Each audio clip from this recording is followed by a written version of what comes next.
Untuk kuliah patofisiologi itu ada 2 SKS dan akan diajar oleh saya sama Bu Ica. Nah, kuliahnya sendiri ada 16 kali pertemuan, jadi 14 kali kuliah, 2 kali ujian. Nah, saya akan mengajar sebelum UTS dan Bu Ica mengajar setelah UTS.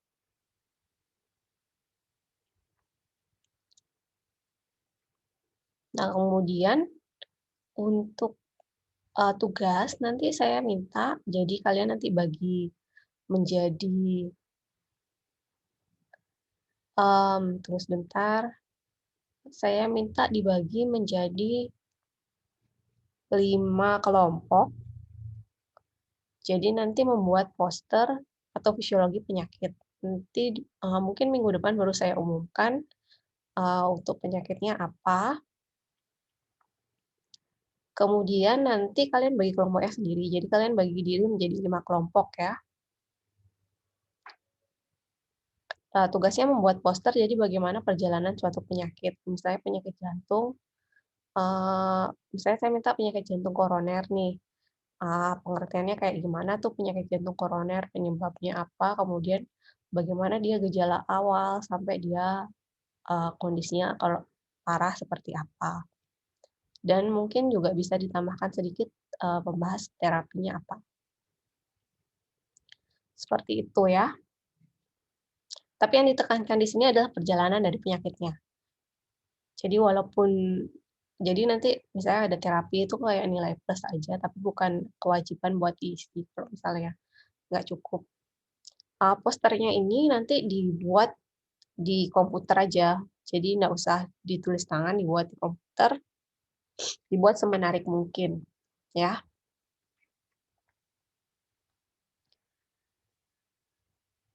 Oke, mungkin itu sekilas tentang kuliahnya. Sekarang kita langsung mulai aja di kuliah yang mekanisme dasar penyakit ya.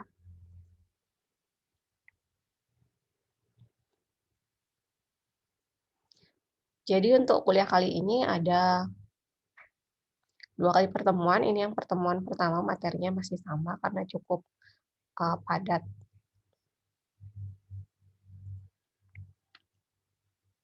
Jadi kita masuk ke mekanisme dasar kesehatan dan penyakit.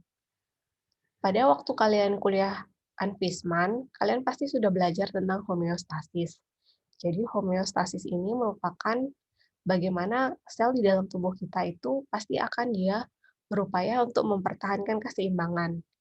Nah, proses inilah untuk mempertahankan keseimbangan ini disebut dengan homeostasis. Seandainya homeostasis ini ada gangguan, gangguannya itu dapat berupa dari eksternal, seperti misalnya ada cedera, terus juga kurang gizi, misalnya kurang nutrisi, kemudian bisa juga karena adanya invasi dari mikroorganisme, misalnya dari parasit atau bakteri atau virus. Nah, itu bisa menyebabkan adanya gangguan homeostasis. Kalau homeostasisnya terganggu, itulah yang bisa menyebabkan terjadinya keadaan yang sakit.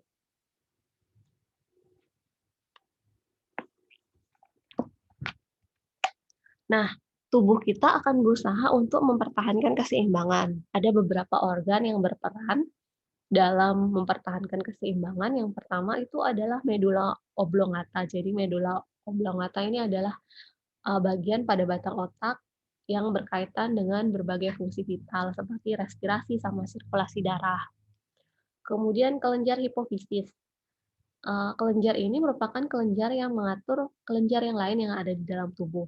Kemudian dia juga mengendalikan pertumbuhan, maturasi atau pendewasaan dari organ dan juga reproduksi.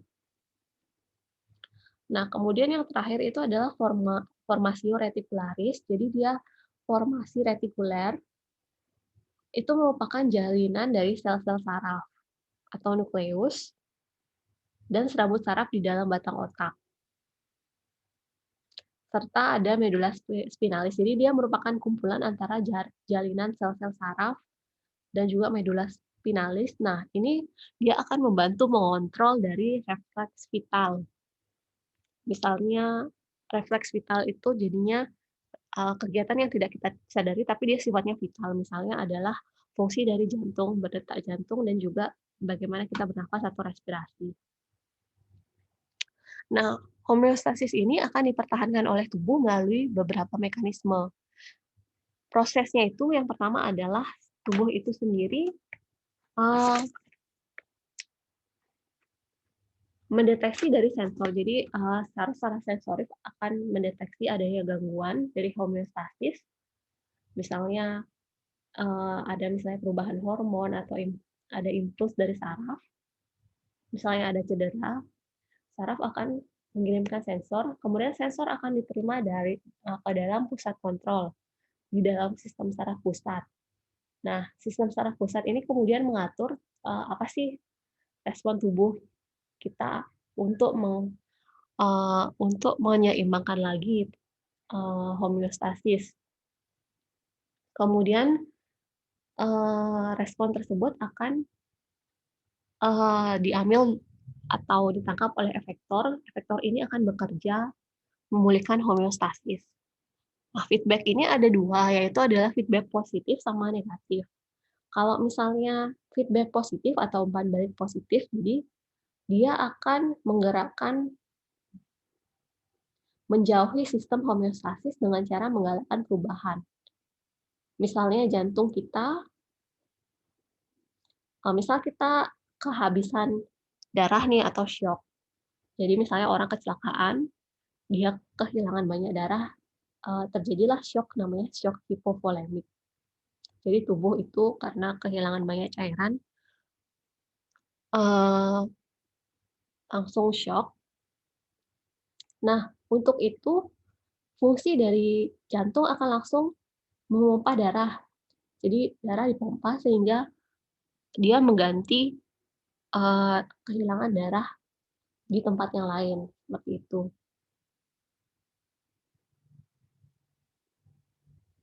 Nah, namun kalau misalnya tidak ditangani, syok ini terus-terusan, nanti malah jantungnya capek.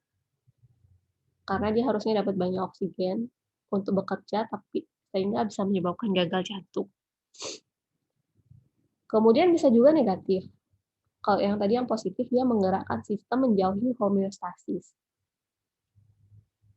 Nah, kalau yang negatif, dia bekerja untuk memulihkan homeostasis.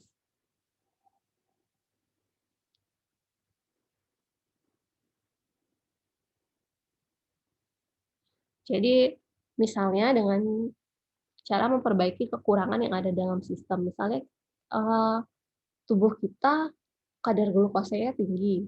Nah, untuk bisa mengembalikan fungsi tubuh keadaan normal, maka efektor akan memicu peningkatan produksi insulin oleh pankreas. Sehingga kadar glukosa akan kembali menjadi normal. Jadi kalau yang dia positif itu dia akan, berusaha untuk, pertama namanya positif itu kan dia ngikut gitu ya. Awalnya dia ngikut, tapi lama-lama dia akan menjauhi, kalau misalnya keterusan dia akan menjauhi dari homeostasis.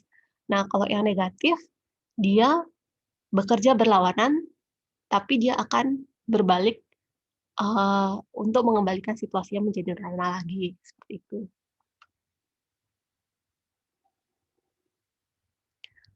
Kemudian penyakit dan keadaan sakit. Jadi penyakit sama keadaan sakit ini adalah sebenarnya hal yang berbeda. Penyakit namanya disease, keadaan sakit namanya illness. Namun sering ketukar. Nah, penyakit terjadi kalau misalnya homeostasis itu udah tidak dapat dipertahankan. Sedangkan keadaan sakit terjadi pada saat seseorang tidak lagi berada dalam kondisi yang sehat atau normal.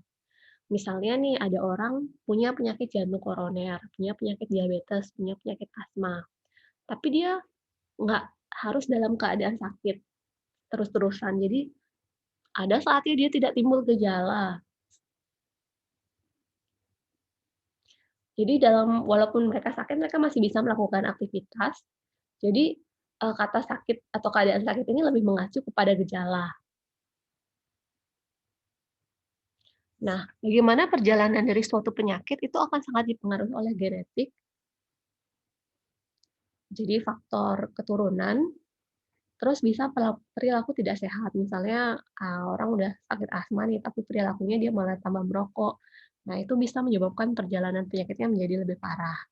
Kemudian sikap, misalnya tipe, kepribadian seseorang bisa menyebabkan persepsi atau pengingkaran atau tidak menerima dari penyakit tersebut. Kemudian penyebab.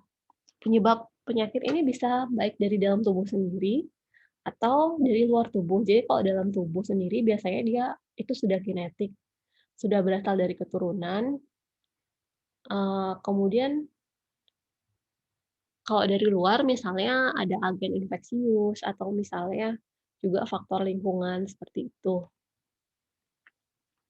Nah, penyakit ini perjalanannya biasanya dia tidak langsung parah. Itu sebenarnya jadi dari awal bagaimana orang itu terkena terus sedikit demi sedikit dia terjadi perburukan itu adalah suatu proses. Nah, proses perjalanan penyakit ini disebut dengan patogenesis. Kemudian, stadium dari penyakit itu, ada bermacam-macam. Jadi pertama itu ada pejanan atau cedera. Pejanan atau cedera ini di mana jaringan atau sasaran terpejan agen penyebab atau mengalami cedera. Kemudian terjadilah masa inkubasi atau masa laten. Nah, pada saat ini itu belum terjadi gejala, tapi dia, ini adalah masa di mana terjadi proses suatu penyakit tapi belum gejala. Kemudian masa prodromal itu merupakan tanda dan gejala yang biasanya ringan dan tidak khas. Lalu terjadi fase akut. Nah, pada fase akut ini penyakit mencapai intensitas penuh dan kemungkinan menimbulkan komplikasi. Lalu ada namanya fase remisi. Biasanya ini merupakan fase laten. Jadi, eh, biasanya, fase ini setelah ada fase akut, biasanya kadang-kadang dia ada berhenti dulu, kemudian ada fase gejala lagi. Nah, kemudian kalau misalnya diobati atau misalnya penyakit itu dia adalah penyakit yang bisa sembuh sendiri atau self-limiting, itu akan terjadi fase konvalesensi di mana keadaan pasien berlanjut ke arah kesembuhan. Kemudian baru recovery atau kesembuhan di mana pasien kembali sehat dan tubuhnya sudah berfungsi normal.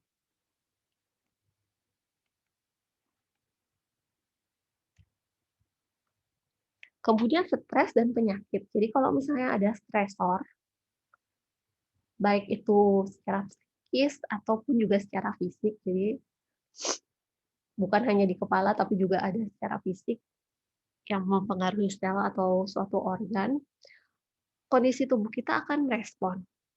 Jadi pada saat ada sesuatu atau misalnya ancaman, tubuh kita akan merespon. Pada saat tubuh kita merespon, itu sistem saraf itu akan membangkitkan respon namanya fight or flight. Jadi kita melawan atau kita lari dari stresor tersebut.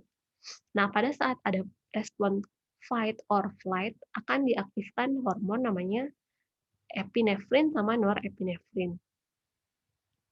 Nah, kedua hormon ini akan memicu peningkatan frekuensi jantung, terus memicu kontraksi jantung, asupan oksigen, dan juga aktivitas mental.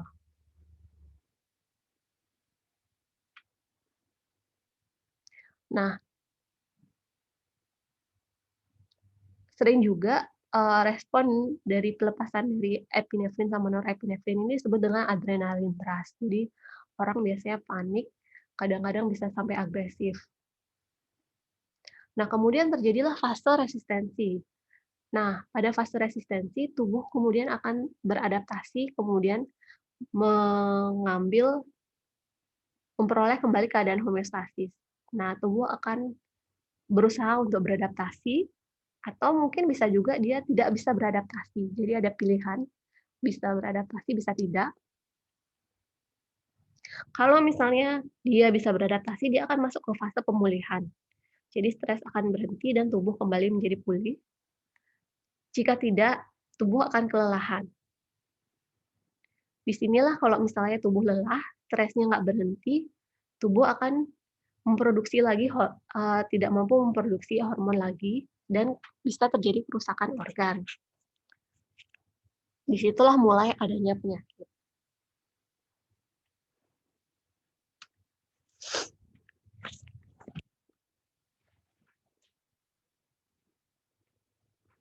Nah, sekarang kita masuk kembali ke sel ya. Jadi, mungkin kalian saat waktu kuliah Anfisman sudah belajar sel. Jadi sel hewan kalau misalnya kita lihat, itu ada lisosom, ribosom, inti sel atau nukleus, terus ada retikulum endoplasma, mitokondria, aparatus Golgi, terus sitoplasma, dan yang lainnya. Nah, tiap-tiap dari bagian sel ini ada memiliki fungsi beda-beda. Ya. Nah, ini kalian saya yakin sudah belajar di biologi sel, biologi dasar, dan juga di Anfisman sudah cukup sangat dalam ya. Jadi saya nggak bahas terlalu dalam lagi. Nah, sitoplasma itu adalah yang menyerupai gel. Kemudian nukleus itu pusat dari pengendalian sel, berperan dalam pertumbuhan sel, metabolisme, dan reproduksi. Kalau membran dia yang melindungi sel. Nah, membran kita itu dia memiliki lapisan ganda, yaitu fosfolipid atau fosfolipid bilayer. Jadi, dia punya bilayer ini dia sifatnya bisa hidrofobik sama hidrofilik. Jadi, suka air, bisa juga dia lebih suka ke minyak. Di dalamnya ada namanya protein integral. Nah, jadi struktur dari fosfolipid bilayer itu adalah seperti ini. Ada rongga ekstraseluler, terus di sini ada bagian yang hidrofilik. Hidrofilik ini yang suka air, terus hidrofobik yang suka lemak atau lipofilik namanya. Jadi dia akan bisa ditembus oleh baik itu yang sifatnya polar atau non-polar. Kemudian untuk melewati sel itu ada beberapa mekanisme. Yang pertama itu adalah transfer secara pasif. Jadi kalau secara pasif itu bisa melalui difusi, jadi perbedaan konsentrasi. Kemudian bisa juga terjadi dengan difusi yang terfasilitasi. Jadi ada melewati protein, dia akan bisa difasilitasi. Kemudian ada juga dengan transport aktif. Nah, bedanya yang pasif sama yang aktif, pada saat yang aktif dia memerlukan energi atau ATP pada saat melakukan transportnya. Untuk melakukan pembentukan energi itu akan melalui namanya proses fosforilasi oksidatif, di mana itu akan dilakukan kombinasi antara molekul makanan sama oksigen sehingga terjadi atau terbentuklah energi. Nah, proses ini akan disebut dengan glikolisis. Jadi glikolisis ini lisisnya atau pecahnya dari glikogen atau lemak otot supaya bisa menjadi glukosa, kemudian dikombinasikan dengan oksigen menjadi energi. Nah, proses glikolisis ini dapat terjadi secara aerob atau anaerob. Jadi bisa dengan oksigen atau juga dengan non-oksigen. Nah, fosforilasi oksidatif ini juga bisa terjadi tidak hanya pada molekul glukosa, tapi bisa dengan pada molekul lemak sama juga asam lemak dan juga gliserol. Jadi asam lemak sama gliserol ini masuk dalam lipid dan juga bisa terjadi pada asam amino. Jadi kalau misalnya tubuh kita perlu energi, dia pertama akan dari glukosa nih. Kalau misalnya glukosanya habis, dia akan mengambil dari lemak, bahkan juga dari asam amino. Nah, setelah terbentuk energi, energi itu dapat berupa ATP atau ADP. Jadi ATP akan masuk ke dalam mitokondria melalui difusi, jadi melalui transport pasif, kemudian ATP akan diubah menjadi ADP yang disalurkan ke sistem organ.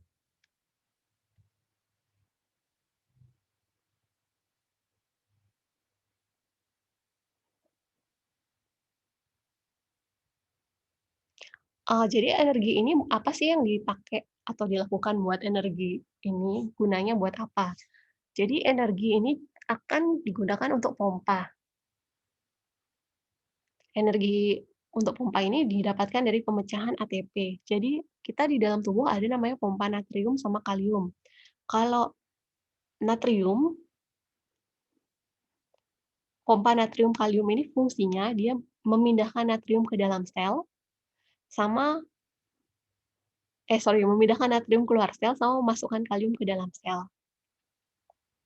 Jadi dengan adanya pompa natrium kalium ini, adanya perpindahan elektrolit yang ada di dalam sel itu akan memicu potensial membran listrik. Jadi akan terbentuk membran listrik, itulah yang menyebabkan kontraksi sama relaksasi, sehingga otot sama saraf bisa berfungsi sehingga terjadi potensial aksi. Selain dari natrium sama kalium, ada juga kalsium. Jadi kalsium itu biasanya transportnya melalui difusi sederhana atau juga transport gabungan bersama dengan natrium. Jadi kadang-kadang dia bisa lewat difusi sederhana, bisa lewat natrium, atau dengan transport aktif. Jadi pergerakan antara sel itu dilakukan oleh pompa natrium sama kalium. Kemudian untuk jenis sel ini bermacam-macam. Pertama ada sel epitel, ada juga sel jaringan ikat, ada sel otot sama sel stem. Jadi kalau sel epitel dia biasanya itu ada di kulit, mikrofili, tubulus, sama silia, itu merupakan penunjang bagi struktur di bawahnya. Kemudian ada juga jaringan ikat, sel jaringan ikat. Jadi namanya jaringan ikat, dia mengikat antara satu jaringan dengan yang lain. Misalnya jaringan adiposa atau jaringan hematopoietik. Jadi kalau dia bergabung, dia menjadi mengikat jaringan yang lain. Lalu ada sel otot. Kalau sel otot, dia menyebabkan suatu pergerakan. Misalnya otot rangka, otot jantung, sama otot polos. Lalu ada sel stem. Jadi sel ini biasanya kalau sudah pada orang dewasa, dia sudah tidak bisa berdiferensiasi lagi. Biasanya stem cell ini biasanya pada embrio atau anak, dia akan berdiferensiasi. Kalau misalnya dia sudah matang, dia nggak bakal bisa berdiferensiasi lagi.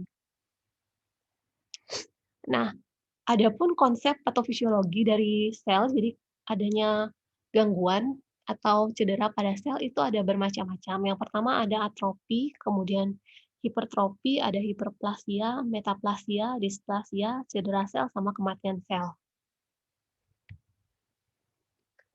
Pertama atrofi. Jadi namanya atrofi, ukuran dari suatu sel itu akan berkurang karena penurunan beban kerja. Jadi misalnya ada kita misalnya udah lama nih nggak ngerjain sesuatu nih, atau kita udah lama nih nggak ngangkat-ngangkat barang besar. Nah, maka karena kita sudah lama tidak melakukan itu, kebutuhannya akan oksigen sama nutrisi akan menurun, jadi selnya akan menyusut. Misal orang, sering angkat barbel, terus dia berhenti olahraga. Nah, karena pada saat dia angkat barbel itu, sel itu bekerja, jadi oksigen sama nutrisi akan dibawa ke sel tersebut. Nah, tapi karena dia sudah tidak berolahraga lagi, kebutuhannya akan menurun dan sel ototnya akan menyusut. Nah, itu bisa satu, kemudian bisa juga karena penurunan hormon. Jadi misalnya nih, karena perkembangan hormon untuk pada wanita, tapi, pada wanita dewasa itu, eee, payudaranya misalnya normal. Nah, pada saat menopause, itu kan hormon sudah diproduksi lebih sedikit dibandingin sama pada saat wanita yang tidak menopause. Nah, pada saat itu terjadilah atrofi payudara atau ukuran sel atau jaringannya turun. Nah, bisa juga karena defisiensi nutrisi. Jadi, orang yang misalnya lebih gemuk karena dia diet, akan terjadi atrofi lemak atau penyusutan dari lemak akibat dari defisiensi nutrisi. Nah, kemudian tadi atrofi, yaitu penurunan ukuran sel, ada juga hipertrofi. Jadi hipertrofi ini dia ukuran selnya bertambah karena bisa peningkatan beban kerja. Jadi misalnya seperti olahraga tadi, kalau olahraga, eee, secara fisiologis akan terjadi peningkatan massa ukuran karena nutrisi sama oksigennya akan dibawa ke tempat atau sel otot yang berolahraga. Tapi itu untuk yang kondisi fisiologis atau normal. Tapi bisa juga terjadi kondisi patofisiologis atau sakit. Misalnya pada orang gagal jantung. Nah, pada orang gagal jantung, namanya jantungnya gagal. Gagalnya ngapain? Gagalnya memompa darah ke seluruh tubuh. Karena dia gagal memompa darah ke seluruh tubuh, dia akan terus-terusan mencoba terus buat mompa mompa mompa mompa mompa. Akibatnya, karena keterusan dia mompa, kecapean bekerja, otot dari jantung itu akan jadi hipertrofi. Jadi dia tidak normal. Kalau misalnya hipertrofi terus-terusan, ototnya bisa rusak, nekrosis, atau mati, bisa menyebabkan kondisi yang lebih parah lagi, seperti itu. Kemudian hiperplasia. Jadi kita mengenal namanya mitosis sama meiosis ya. Kalau mitosis itu tipe pembelahan sel yang menghasilkan pertumbuhan jaringan dan menghasilkan pembelahan materi dalam jumlah yang sama. Nah, kalau misalnya uh, hiperplasia ini merupakan peningkatan jumlah sel akibat mitosis yang terus-menerus. Nah, kondisi fisiologis yang normal itu misalnya pada saat wanita sedang datang bulan. Jadi pada saat datang bulan akan terjadi pembelahan sel endometrium yang terus-terusan sehingga endometriumnya menebal dan akan meluruh dan terjadilah menstruasi. Sedangkan pada kondisi patofisiologi, nah itu bisa terjadi pada hormon pertumbuhan. Jadi sel hormon pertumbuhannya terus-menerus membelah sehingga membesar, terjadilah kelainan pada tubuh. Misalnya dia akromegali atau apa sih namanya gigantic atau malah jadi dwarfisme kayak gitu. Nah, bisa juga terjadi proses kompensasi. Apa yang disebut dengan kompensasi? Jadi misalnya nih, ada orang gagal hati. Nah, orang ini akan didonorkan oleh orang yang lain. Tapi orang yang lain ini maksudnya masih hidup. Jadi dia diambil hatinya sedikit, kemudian didonorkan ke orang yang satunya. Nah, hati itu merupakan organ yang masih bisa bereproduksi setelah dia dipotong. Jadi akan terjadi proses kompensasi karena dia udah kepotong, dia akan mereproduksi kembali sel-selnya setelah pembedahan. Kemudian ada juga metaplasia. Jadi kalau tadi hiper, dia itu bentuk selnya masih normal, tapi dia lebih banyak. Nah, ini perubahan, kalau metaplasia, dia perubahan selnya dia nggak berubah ke bentuk sel yang sama. Jadi dia berubah ke bentuk sel yang lain yang tidak normal atau abnormal. Jadi perubahan bentuk selnya dari sel epitel, misalnya yang kolumnar ke sel epitel squamosa. Karena rokok, dia menyebabkan terjadinya kanker paru, jadi selnya berubah. Kemudian bisa juga displasia. Jadi kalau displasia, itu pertumbuhan selnya rusak, sehingga selnya lahir berbeda ukuran. Jadi misal contohnya adalah displasia serviks. Jadi serviks atau vulvisnya dia akan berbeda ukuran dari yang normal karena infeksi human papillomavirus pada kanker serviks misalnya. Nah, itu tadi adalah kalau misalnya sel dia dipakai terus-terusan atau tidak dipakai, kalau terus-terusan dia pakai dia menjadi tidak dipakai dia jadi atrofi. Kalau dia terus-terusan dipakai jadi hipertrofi. Kalau dia memang tidak normal, bukan tidak normal sih. Kalau misalnya dia terus-terusan membelah namanya hiperplasia. Kalau misalnya dia membelah menjadi sel atau struktur yang berbeda namanya metaplasia. Kalau dia berubah ukuran menjadi yang lebih kecil namanya displasia. Nah, kemudian ada juga yang disebut dengan cedera sel. Jadi cedera sel biasanya disebabkan oleh stresor dari luar Nah, stresor dari luar ini merusak sel, tapi selnya nggak bisa beradaptasi terhadap rangsangan tersebut. Kalau dia beradaptasi, dia akan pulih, tapi kalau tidak, dia bisa sakit atau bahkan mati. Apa yang menyebabkan cedera sel ini? Yang pertama itu adalah hipoksia, kemudian suhu yang berlebihan, lalu cedera radiasi, kemudian cedera akibat mikroorganisme. Jadi,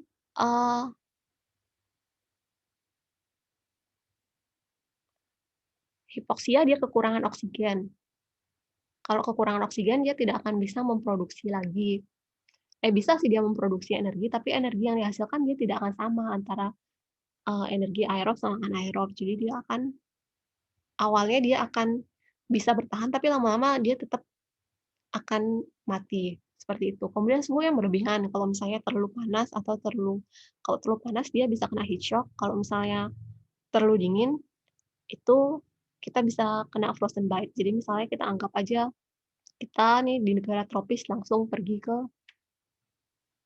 negara yang dingin. Nah, itu bisa terjadi frostbite, sel kita bisa rusak kalau misalnya tidak beradaptasi. Atau misalnya orang di negara dingin harus ke gurun, itu orang bisa kena heat wave, seperti itu.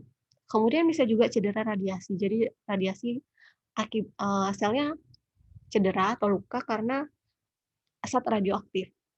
Bisa pada saat orang misalnya ronsen atau juga dia bekerja di tempat yang ada limbah radioaktifnya, itu bisa menyebabkan cedera radiasi. Bisa juga karena mikroorganisme. Jadi diserang sama mikroorganisme, misalnya pada organ mulut gitu, misalnya diserang virus, itu bisa menyebabkan terjadinya herpes kayak gitu. Nah, cedera itu bisa menyebabkan kalau terus-terusan menyebabkan terjadinya kematian sel. Kematian sel ini ada yang disebabkan karena nekrosis, ada yang disebabkan karena apoptosis. Kalau nekrosis itu terjadi karena kurang oksigen, infeksi, dan radikal bebas atau kerusakan membran. Jadi dia memang karena faktor dari luar menyebabkan selnya mati. Nah, bisa juga terjadi apoptosis. Kalau apoptosis itu kematian sel tapi sudah terprogram dari dalam tubuh.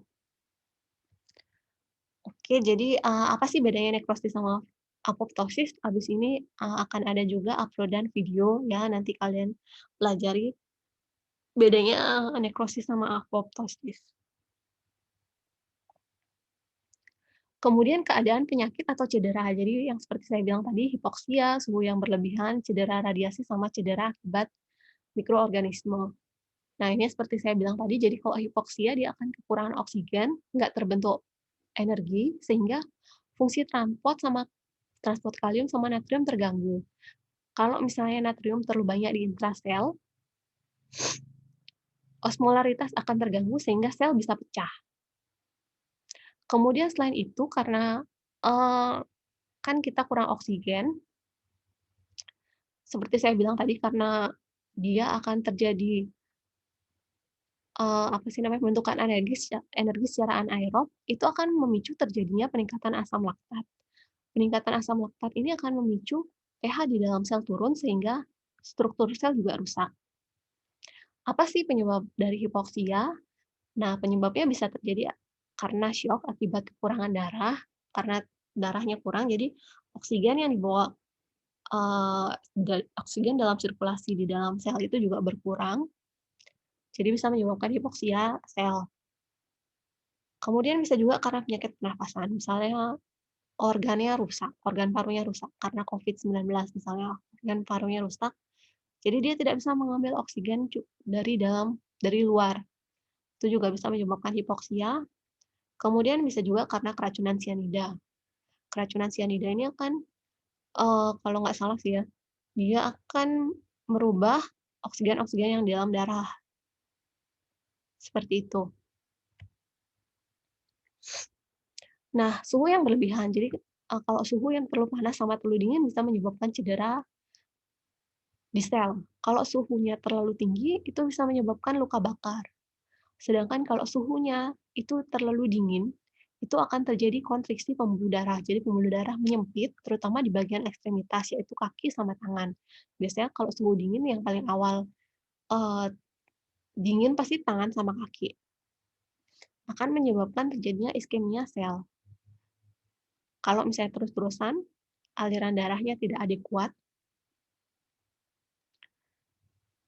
jadi kan darah itu bersirkulasi kan, jadi jantung kan memompa darah, darah bersirkulasi ke dalam tubuh. Nah, organ yang paling terakhir dicapai itu adalah ekstremitas, seperti ujung jari, tangan, dan kaki. Sehingga kalau misalnya dia darah, nggak sampai masuk ke situ, akan terbentuk gangren atau organ yang mati. Itulah yang terjadi pada orang diabetes. Jadi kalau misalnya diabetes sirkulasinya itu nggak bagus, makanya orang diabetes akan timbul gangren kalau misalnya dia nggak pakai atau tidak menjaga kebersihan kaki atau tangannya. Terus ada mikroorganisme juga yang bisa memperparah, mikroorganisme seperti bakteri bisa memperparah lagi lukanya. Makanya dibuat supaya orang diabetes jangan sampai luka. Itu. Kemudian ada juga radiasi ionisasi. Jadi radiasi ionisasi ini dia membentuk radikal bebas. Ada zat-zat radioaktif, dia akan membentuk radikal bebas, kemudian dia akan merusak ikatan antara pasangan basa molekul DNA. Biasanya sel yang rentan itu adalah sel yang mengalami pembelahan. Jadi pada saat dia membelah, dia akan berubah struktur akibat dari radiasi tersebut. Kemudian cedera akibat mikroorganisme. Jadi cedera akibat mikroorganisme itu bisa karena yang infeksius, seperti mikroorganisme infeksius seperti misalnya bakteri, virus, rickettsia, chlamydia, dan protozoa. Ya, cederanya ini di dalam sel ya, jadi bisa misalnya ada sel-sel tertentu yang rusak, atau juga bisa juga dia di sistem kekebalan tubuh, seperti itu. Itu tadi yang tingkat sel. Nah, kalau yang tingkat gen, itu ada beberapa juga gangguan. Jadi karena gen itu di dalamnya ada kromosom, dan untuk reproduksi sel itu dipengaruhi sama siklus sel. Jadi siklus sel itu kan ada pembelahan namanya fase mitosis sama fase meiosis. Kalau meiosis itu yang untuk yang apa itu namanya ya, yang membentukkan sel kelamin. Kalau mitosis itu yang buat pembelahan sel yang menghasilkan pertumbuhan jaringan. Fase dari mitosis ini ada 4, yaitu profase, metafase, anafase, sama telofase. Ini disebut dengan fase mitosis disebut dengan fase M. Nah, sebelum fase M ini terjadi, ada namanya fase G1, fase S atau interfase, fase di mana terjadi DNA replikasi, kemudian ada fase G2 atau fase istirahat. Jadi pertama dia akan mempersiapkan buat mitosis, kemudian ada fase mitosis, setelah fase mitosis akan terjadi pertumbuhan dan metabolisme, baru terjadi replikasi DNA. Ini adalah siklus sel. Jadi reproduksi sel itu dipengaruhi sama siklus sel ini. Kalau pada gen, itu konsep patofisiologisnya itu bisa terjadi mutasi, bisa terjadi juga cacat. Kalau mutasi itu terjadi kesalahan dalam sekuens DNA, itu bisa terjadi secara spontan, atau terpajan radiasi, bahan kimia tertentu, atau berbagai virus. Jadi dia ada perubahan di dalam sekuens DNA-nya. Kalau tadi kan kita ngomong dalam konsep sel, kalau ini di DNA. Itu bisa terjadi perubahan, baik itu memang secara spontan, atau dari luar. Kemudian ada juga namanya cacat kongenital. Cacat kongenital ini adalah cacat lahir, jadi kesalahannya itu terjadi pada genotip sama fenotip selama embryogenesis. Jadi pada saat terjadi pembentukan janin, itu ada kesalahan pengkodingan dari genotip sama fenotip, sehingga terbentuk gen yang salah Misalnya ada pemutusan kromosom, terus ada DNA yang tidak stabil, bisa juga terjadi kesalahan jumlah kromosom yang terbentuk. Ini bisa juga sebenarnya disebabkan karena bahan teratogenik atau dari luar.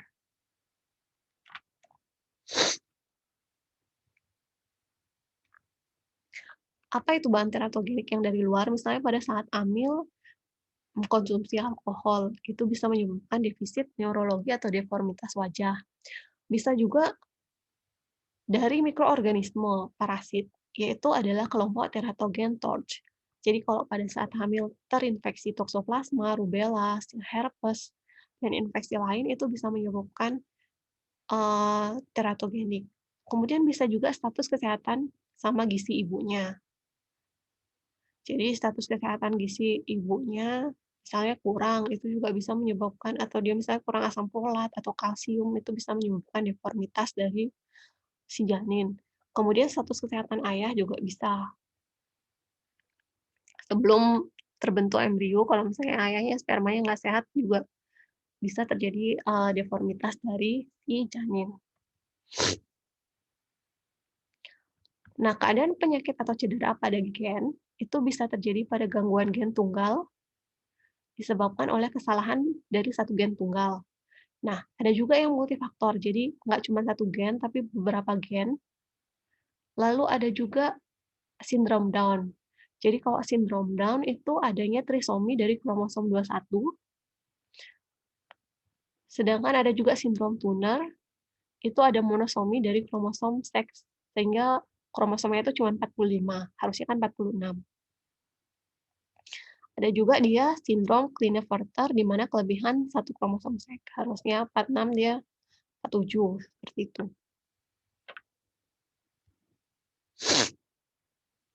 Baik, mungkin itu dulu untuk mekanisme dasar dan kesehatan yang untuk kanker saya akan lanjutkan minggu depan ya. Absen nanti akan kita berikan melalui QR code, kemudian juga nggak ada post-test dulu, tapi bisa jadi nanti akan ada. Kemudian juga nanti video nekroposis saya upload juga.